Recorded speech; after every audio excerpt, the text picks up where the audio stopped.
ঢাকাই সিনেমার শীর্ষনায়ক শাকিব খানকে নিয়ে দুই চিত্রনায়িকা অপু বিশ্বাস ও শবনম বুবলির লড়াইয়ের কথা কারোরই অজানা নয়। শাকিব পত্নী হিসেবে দুই নায়িকাই স্বামীর প্রতি এখনো ইতিবাচক মনোভাব প্রকাশ করেন, যদিও শাকিব খান বরাবরই অপু বুবলিকে নিজের জীবনের অতীত বলে মন্তব্য করে গেছেন। তবে দুই সন্তানের কারণে এখনো যোগাযোগ হয় শাকিব অপু ও শাকিব বুবলির মাঝে।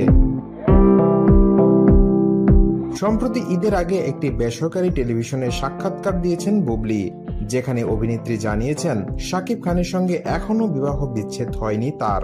এক্ষেত্রে দুজনেই সময় নিচ্ছেন।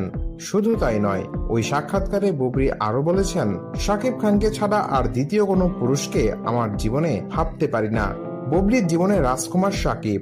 আমাদের ভবিষ্যৎ কি হবে সেটা হয়তো ভবিষ্যৎই বলে দিবে, কিন্তু তার আগে আমাদের একটা কথা বলার জায়গা আছে, পারিবারিক ভাবেও কথা বলার জায়গা আছে।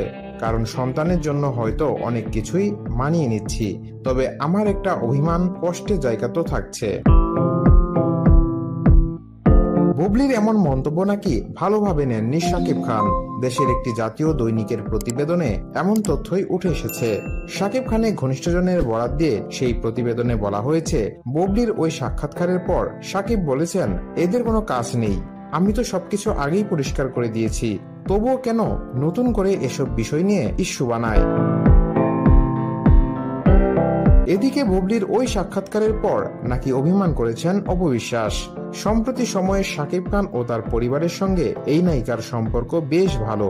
স্বামীর সঙ্গে বিচ্ছেদ হলেও এখনো নিয়মিত যোগাযোগ রয়েছে শাকিব অপুর। তবে বুবলির সাক্ষাৎকারের পর ঈদের দিন সন্তান আব্রাহামকে সঙ্গে নিয়ে শাকিব খানের বাসায় যেতে চাননি অপু বিশ্বাস। তবে জল বেশি দূর গড়াতে দেননি শাকিব। অপুর শ্বশুর শাশুড়িও ইতিবাচক ভূমিকা রাখেন, আর তাতেই মন গলে ঢালিউড কুইনের। পরে আব্রাহামকে সঙ্গে নিয়ে ঈদের দিন শ্বশুর বাড়িতে যান তিনি। এদিন রাত প্রায় 11:30 পর্যন্ত শাকিব খানের বাসায় ছিলেন অপু বিশ্বাস।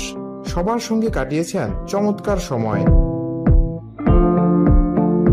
অন্যদিকে রোজার শুরুতেই ছেলে আব্রাহাম খান জয়কে কেনাকাটার জন্য টাকা দিয়েছেন শাকিব। সেটা নিয়ে ছেলের জন্য কেনাকাটা করেছেন বলেও জানিয়েছেন অপু বিশ্বাস। একই সঙ্গে বাবা শাকিবকে ঈদ উপহার দিয়েছেন ছোট্ট জয়।